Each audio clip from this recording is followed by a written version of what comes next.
Every Who down in Who Newville liked the holidays a ton, but where to get great prices on gifts, they had no idea. None. They searched and they searched for great gifts under $25. Gifts for spouses and friends and even their toddlers. When suddenly one Who shouted, Walmart has what you want, knowing they have Lego, Tree Hut, and no prices to flaunt. So they enjoy the holiday season as Who's often do. Cheering and shouting, Walmart has incredible gifts. Who knew? Find gifts they'll love under $25 at Walmart. Hello, I'm Diane Morgan. If you know who I am, you know who I am. If you don't, who cares? I'm here to explain Italian Time, a holiday phenomenon where Italians throw away their clocks and gather for eternity with San Pellegrino.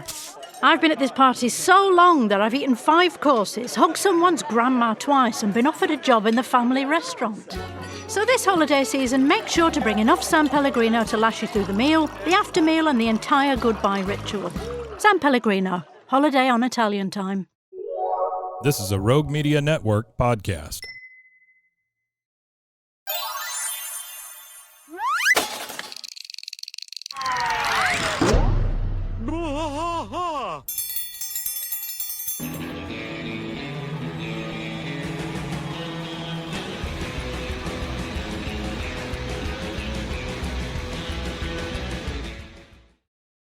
Hello.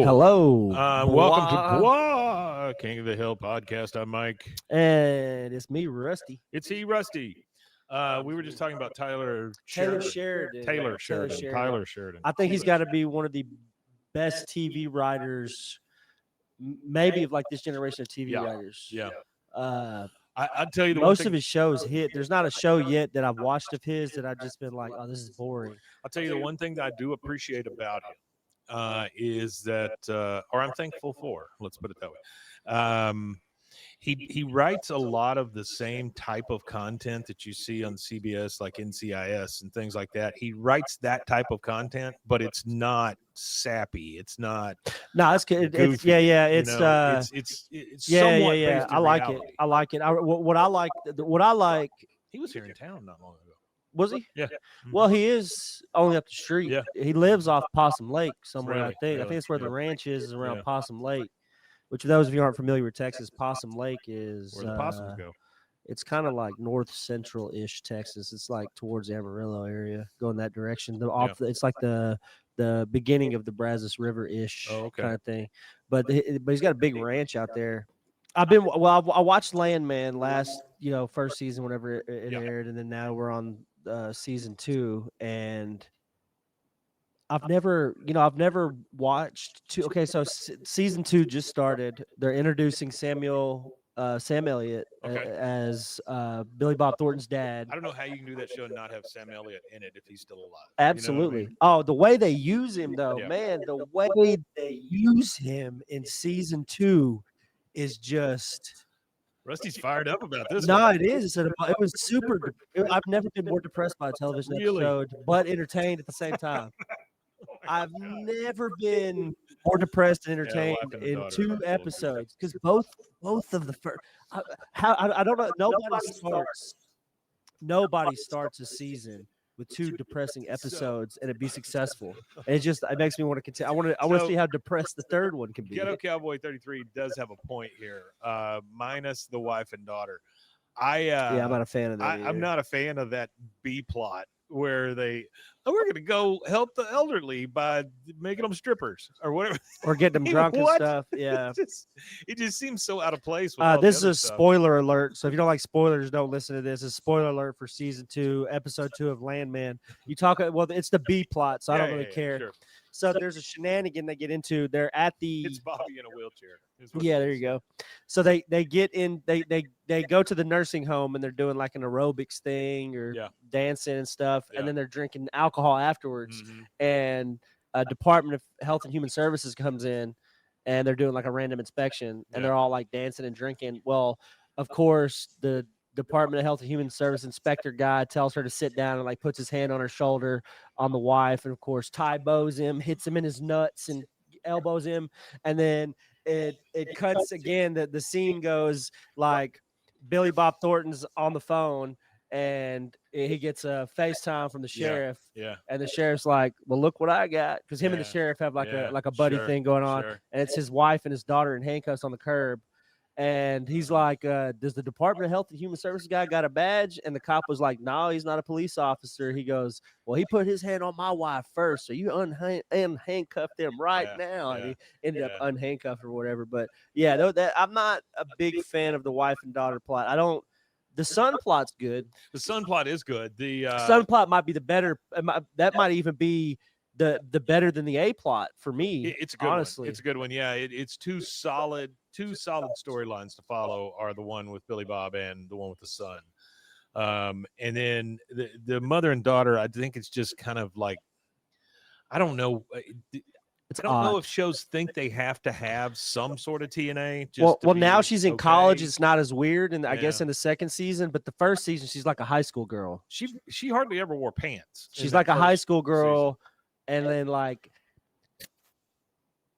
the whole dynamic of her in the house with her dad's coworkers and stuff like that. I think that's kind of iffy. I'm not a big fan of that. But that leads us into other bonding moment. He says yesterday between father and son. Yeah, no, great bonding moment. Yeah, whenever you get to it. Have you seen all the first seasons? I've seen all the first seasons. Oh yeah, I haven't started watching the second season because the wife and I watch it together. So.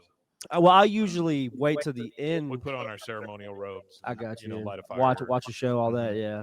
Pour up a glass of non-alcoholic cognac. Non-alcoholic cognac sounds awful. Sounds disgusting. sounds absolutely cognac disgusting. to begin with sounds awful. Yeah, cognac's not that good. And they take the fun out of it. It's even worse. But yeah, so he's got the Tulsa King show out. Yeah. He's got the I have a hard time with the Tulsa King show. I wanted to say Lords of Dogtown. That's not it. It's called Dogs of Lordtown. Something of Kingtown. Oh, Mayor of Kingtown. Mayor of Kingtown. Is that right? Is that the one with season 3? Yeah. It's got Hawkeye. Jeremy Renner. Yeah, he's in there. Yeah. Well, it's cool. Well, it's not cool, but he had that horrific accident. That was cool. And then came back and still was able to do season 2 of that. But season 3 is really good. But Tulsa King also on season 3, pretty good. I'm ready for a new season of Sicario. Sicario was a really good one that he did. But we'll go ahead and segue into the Tulsa King. You know what else he did was Dennis the Menace 2. No, he did not. No, he did. He was a great, cop. though, if he did. He was a cop. Taylor Sheridan was an cop. Actor. Yeah. In Sons of Anarchy. He's in like all of his shows, right? I think he shows up in all of his shows. He might. Yeah. He might do a Stan Lee. Well, it's a Stan Lee, Shyamalan, Hitchcock thing, Tarantino, I think, does it a little bit. Tarantino does it not a little bit as too. much. It's funny. He only does it when he casts Selma Hayek so he can suck on her toes. That's the only reason why he cast her for that role. When they have big hits, all of a sudden you see them over in the corner, or you see them trying to be one of the characters or something like that. Yeah. These guys, they get a little. Tarantino's all right. His wasn't too bad. He only did that so he could suck on Selma Hayek's toe. We all know that. I can only think of maybe one or two that I'm not super fond of that Tarantino did, but the vast majority of his work, is really, really good. M. Night Shyamalan has done some really good movies, and there are some great movies of his that I really enjoy, but he also has some super big stinkers. Yeah. And so one of the ones that tripped me out, I remember watching as a teenager, was The Village. Yeah. See, I love The Village. Tripped me out. Great. Yeah, that one in Signs. It's Twilight Zone. That one in Signs. Everybody really likes the Bruce Willis, Haley Joel Osment, what's it called? Sixth Sense. Everybody likes that one of his, but I'm not that big of a fan. I like Signs. Signs is my favorite of his. Signs, and then I really like the man versus himself struggle that Mel Gibson has throughout that whole show. I like that. It's great. The only thing that I would change with Signs is don't have that fight with the alien at the end. I didn't want to see the full alien. I never want to see the full monster. I never want to see the full monster. You wanted to keep the illusion of the monster. It ran by. That's in great. Brazil. I remember watching that as a kid. We were in the movie theaters watching that, and the kids go the whole theater. It's great. Yeah, it was great. One more TV/movie reference, and then we'll get to what we're doing today. But I watched the first and second episode of Pluribus, which is the new Vince Gilligan show. I've heard that's good. Have you heard the theory? No, I haven't. About it? No, I haven't. So the main character, Carol, who is the actress from Better Call Saul. Okay. Number one. Was that Saul's secretary or wife or something? No, it was his partner. His partner. Yeah. She gets on an airplane in the second episode, and it's Wayfarer Airlines that she's on. Wayfarer is the airline that had the jet crash over Walter White's house in Breaking Bad, which I thought was fantastic little Easter egg. I love that kind of stuff. That is a good Easter egg. And then there was a theory going around on Reddit that Carol, the character in this show, is the granddaughter, either granddaughter or great granddaughter of a Twilight Zone character from over 50 years ago. Oh, damn. And then they kept talking about it. Kept talking about it. Vince Gilligan says, "Yeah, that's it." We need more. He really did. I mean, it's freaking cool. Man. We need more unexplained mystery. Was it the host of that, the guy who played in Star Trek? Unsolved Mysteries? There was one of them, wasn't it? There was one of them mystery shows, or true or false. And they would show you a little story, and it would be, of course, I do remember that. And it would be like, is this true or is it false? And it would be some super far-fetched shit, and it would be true. Yeah. Farmer's Daughter, that kind of thing. Yeah, that stuff. All right, so this week is Thanksgiving. Of course, it is Thanksgiving. We all know that. It came up on me very fast this year. Insanely quick. It just felt like it zoomed up this year. Yeah. I was like, oh, it's Halloween. Ah, shit, it's Thanksgiving. So we thought we would do kind of what's become a little bit of a tradition. We usually do some holiday episodes. Yeah, we go over the Thanksgiving episodes of King of the Hill and kind of remember what we can and talk about them a little bit. Frank's Journey said it there in chat. Beyond Belief, Fact or Fiction. Yes, and it was the guy from Star Trek. Good job. Yeah, it was not Next Generation, whatever. Right, not Next Generation. What was the one after Next Generation? The one after the next generation. It was the Pepsi generation. It was the one after Picard. Look, just put something in. Maybe that's it. Was it Next Generation? I think it was Next Generation. Was he with Picard? Yeah, he's the big. Yeah. He is with Picard. I thought he was. For some reason, I thought he was. Had his own. Did something? Ship. Did something bad happen to him? Something. Like in real life, did he? Was he caught on the island or anything? Oh no. Okay. No, nothing like that. I'm just gonna start calling it that. He just said, I know that somebody's messed with a kid. I'm just gonna call it on the island. Yeah. He just said Beyond Belief, Fact or Fiction. Yeah. That's it. And then Chris Hansen came out. I think it came on Fox or it was syndicated, one or the other. Jonathan Frakes. There it is. That's his name. Good job, big squarehead Jonathan Frakes. Okay, so what we're going to talk about are there are 5, count them 5. Thanksgiving themed episodes, or close to Thanksgiving themed episodes in King of the Hill's original 14 season run, or 13 season run. And the first of which is season 3, episode 7. So we have covered this one. It's called 9 Pretty Darn Angry Men. It was first aired November 17th, 1998. It was written by Jim Dotrieve and directed by Sean Cashman. This is the one that says the guys and several others participated in a consumer focus Sean group. Cashman sounds really familiar. Like I have his email and I need to email him. That's how familiar that sounds. I think I do have his email because I was in a box. No, not I was in a box. There's some podcast that we have communicated with. Oh, you know what I found out yesterday? What? We're currently in the midst of recording Hellhound season 2. Yeah. And Lisa Foyles, that used to be on All That, she did a character in it for this one. Yeah. Oh, she did. Yeah, we've got a couple of. That's cool. We got a couple of people that have been in actual movies, actual TV shows in this season. So that's cool. I'm excited to listen to it. Yeah, that's cool. No, Sean Cashman. Yeah, I'm pretty sure I have his email. That'd be great. Yeah, this is where they participate in a focus group about the lawnmower. So Hank's that was a good episode. Yeah, Hank's not pleased by the mower presented, in the way that Cotton treats Tilly. Meanwhile, Bobby helps Luann get over Buckley, and Peggy falls asleep at a shoe repair shop. So that's the one where she gets locked in the mall, right?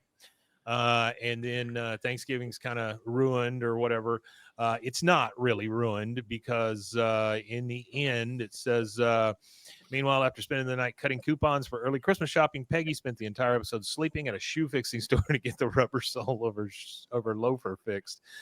She's got big shoes. She can't afford to keep buying them. Here It's a lot are of material. it's got a little bit of everybody in it. There are 3 quotes here that this King of the Hill wiki has chosen. Cotton, one of his quotes is "pump jockey." So I'm assuming he's talking about a guy who pumps gas. That's what he calls Hank sometimes. Hank. That is what he calls Hank. Yeah. Hank says, "I am not a pump," and Cotton says, "Works for tips." I love that. I think that's fantastic. That is funny. Yeah. All right. This episode title or play on 12 Angry Men, one of my all-time favorite plays and movies. I have always, Rusty, wanted to make a 12 Angry Men with kids. That was your echo right there. That's Those the headphones. echo. Yeah. I could hear Yeah. it. I just now heard it I after all usually this time have it over recording. here. I usually have it over here Yeah. just so I can hear the music. But I've always wanted to put on a play of 12 Angry Men, but I just want it to be children. That'd be funny. That would be great. Or each character's 2 children stacked on top of each other in a trench coat. God, that's even better. In a trench in coat. a trench coat. Everyone's in a trench coat. So really, the actor is the top kid, and the kid at the bottom is just trying to balance the whole time. Yeah. Oh boy. Yeah, that sounds really fun. It would not be fun for the children, but it would be fun for me. Let's see. When Khan gets bored and spins in his chair, he sings the song "Rock the Casbah."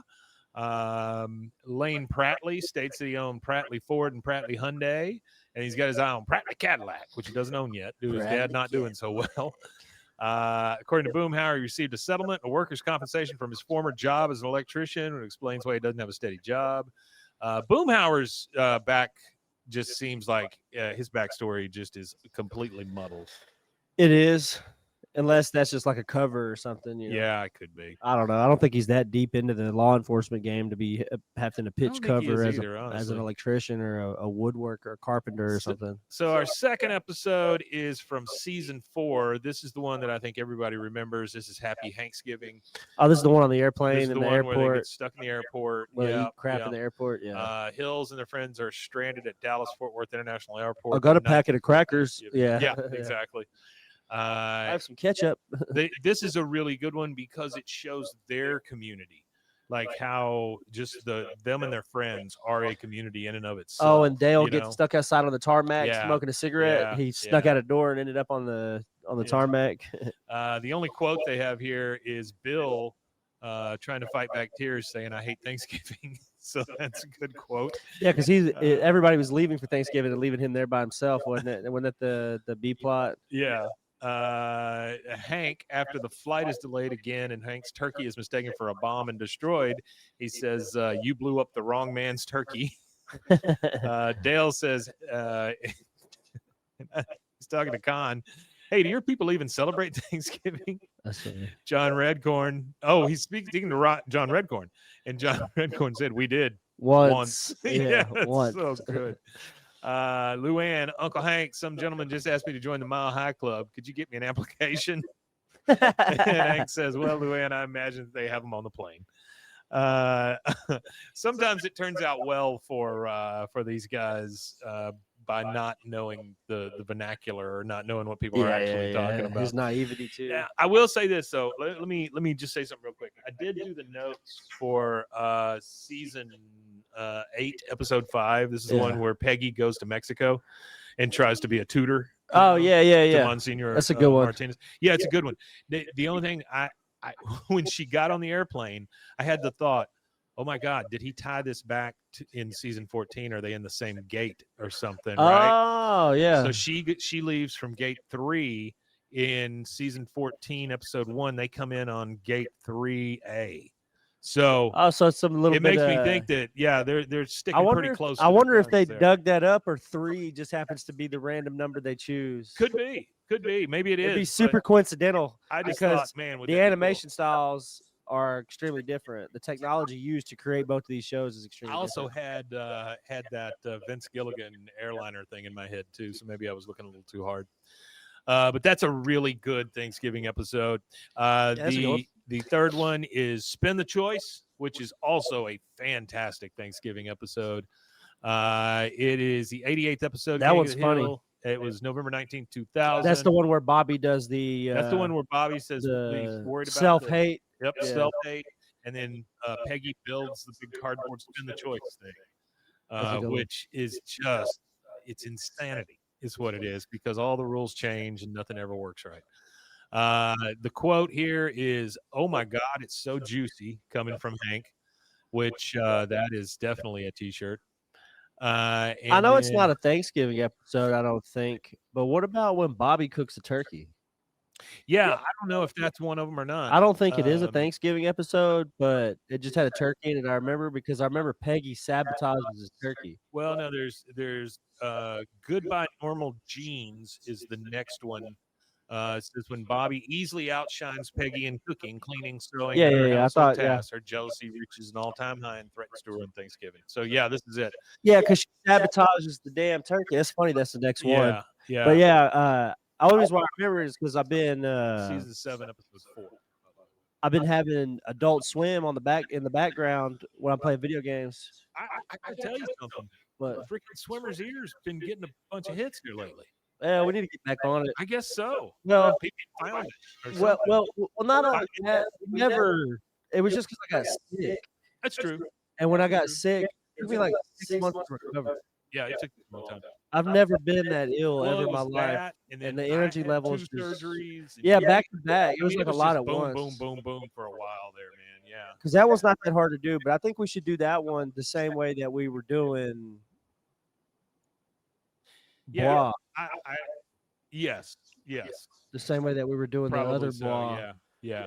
Do it a little differently. That would be cool to bring that back. I did. And then honestly, what we could do too is how we have this here. Yeah. As long as we have the video small, sure, we could play the video, and as long as we're pausing and stuff like that, and we could do like they do for like the live reacts. Yeah. And we can start doing good with that. We start doing video with it too, because I already have all of this stuff set up for the. I'm pretty sure there's a YouTube channel for that and everything already. Okay. I think I have all that set up. That'd be great. All right, so that is the one where he outshines her. They all come together at the end, and then the final Thanksgiving episode is Nancy Does Dallas. We have not gotten to this one because it is season 13. Yeah, we're not there yet. Hang on, we're getting there. Yeah, it didn't air until 2009.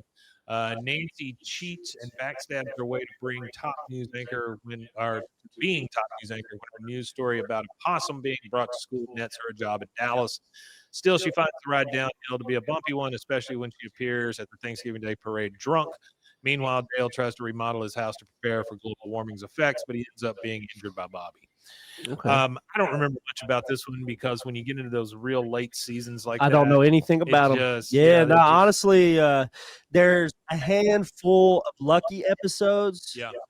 I remember the one I remember specifically is because it's a Waco reference. Yeah. Is when he takes Bobby. He takes Bobby to the Frito-Lay deal.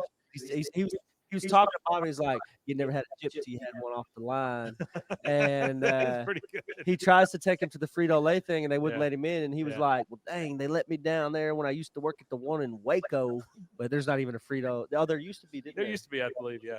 In the 90s, there used to be a chip. The one quote from this one, and I don't know who this guy is. I'm assuming he's a TV anchor named Wade Bixby. The quote is, "I'm Wade Bixby." That's the whole quote. So I love that. All right, so that's the Thanksgiving episodes. This was a light lift for us today, guys. It's been a hell of a year, especially in the last couple of months for me. Yeah, you've had a lot going on. Yeah, we had some family move into the house with 2 small kids. That has been quite the adjustment. One of them may or may not be criminally insane. I had my son move in and out a couple of times. Had a couple of surgeries. You got sick. You changed jobs. Yeah, my job's great. I love it. We've grown and grown and grown here, so there's been so much more to that. My mother had cancer, and now she's in hospice, and had to deal with all that because I'm an only child. So if I don't do it, who's going to? But having said all that, we have been as consistent as any podcaster could be, possibly could, through everything that's happened. That's the thing about podcasting. Life still happens, and you have to got to go through it. Yeah. So, but This is a basically a pre-Thanksgiving Day episode, and I just want to say thank you to all of you. You guys have been here for us for how many years now? 4.5, almost. Quite a few, yeah, quite a few. Yeah, it's been a while, and you guys keep growing in numbers, and we do appreciate it. And the only way that I can see that we are growing is because of you guys. Via you guys. You tell other people, they tell other people.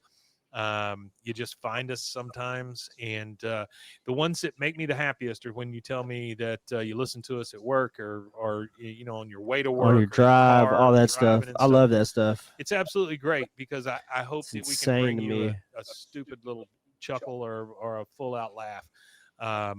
We enjoy doing this quite a bit, or we wouldn't still be doing it. But you guys are the ones that make it so enjoyable. So thank you to everybody. I was in a box. Artie, you're always here. Frank's Journey, I don't know if we've met, but you have been super loyal as of late, and I sure appreciate it. Yeah, Ghetto Cowboy. I have him on Instagram too. He corresponds. There's too many to mention, but you guys, Jordan, you guys are just you're the heart and soul of this show. This is your show. And we are merely here to present the stuff and talk straight to you guys. I hope it feels like we're talking to you, and that we can help. Frank's Journey says, wanted to say you guys once mentioned you could use a translator for Spanish scenes. If that's ever a need again, I can help with that. Yes, Frank. Yes. If we ever need it, we'll let you know. Man. Yes, I would love that. I don't know how many more Spanish scenes we have. Now there is a technology that I viewed not long ago that can take our stuff and turn it into Spanish. Not only that, it matches our mouths to the words. Yeah. Think about that for a second. That's crazy. I have a whole thing in Spanish where I did this little podcasting tip, and then they turned it, and it was like I was just speaking Spanish like I recorded it, like I knew it. That's crazy. It was nuts. Yeah. But anyway, thank you guys. I hope you all have a wonderful Thanksgiving. Eat some turkey for us.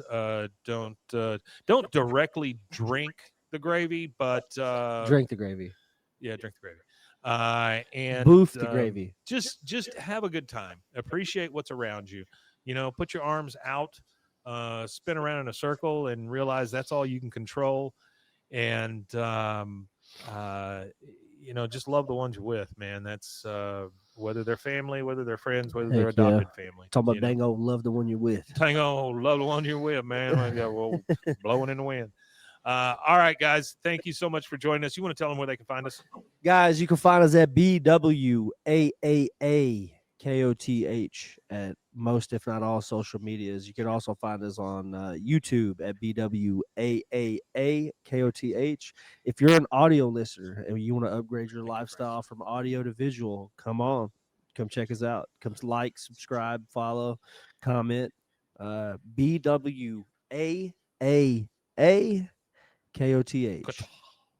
Guys, thank you again. We love you. One thing left to say. We Matanye. We Matanye indeed. Happy Thanksgiving.